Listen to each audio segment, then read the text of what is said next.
Hello, my name is Craig Wilson with the ZenWorks Backline Support Team. Today I'm going to demonstrate how to have the ZenWorks icon and the OES client icon in the system tray appear outside without needing to hit this little arrow to make them appear. So I have a simple bundle, show the icons. You see they are now here outside of this little arrow. I will hide them.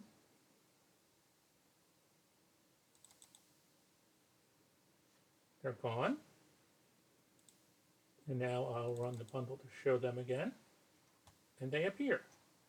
So what this does is this bundle uses PowerShell to enumerate the HT current user's control panel notify icon settings. And it will go through each one of these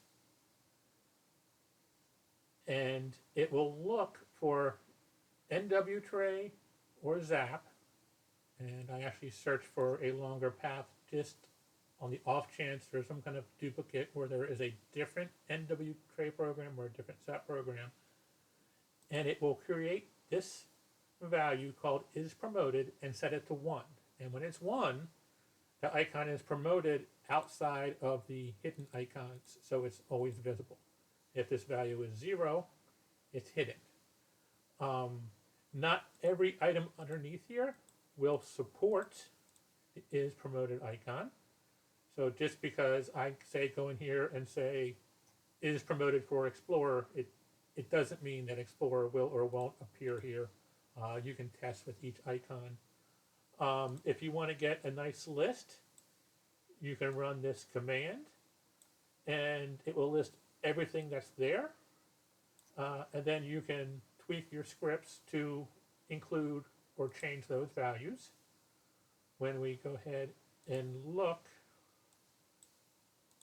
here, let's see, let's log back in again.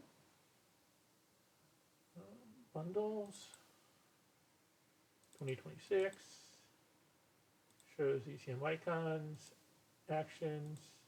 It's just a simple run script bundle. It's set to run as the logged on user. It needs to run as the logged on user. And it just goes and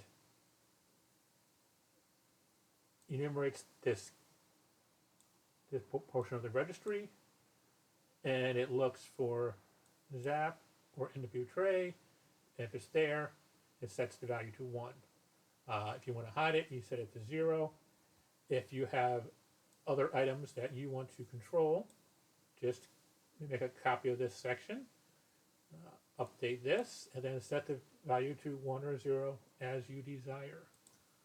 So this is probably best to set, and then you can set this, say, to run on login, because that way you know there'll be a user logged in, because that's when you want it to run, because it can't do anything when no one's logged into the system. Key point to note that this location of the registry here is actually might not exist on older versions of Windows. I'm not sure how far back it goes. 24H2 and newer is great, but these values were stored elsewhere previously. So if you have an older version of Windows and it's not working, it won't cause a problem. It won't cause any damage because it won't find it and does nothing. I'm going to note in the article some older paths where it may have worked, and then you could possibly tweak it for an older version of Windows.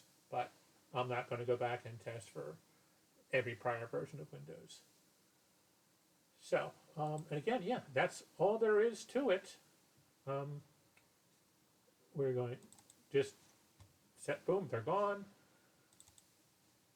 They're visible, and now your users can easily find them. I hope this was useful, and I'll talk to you later.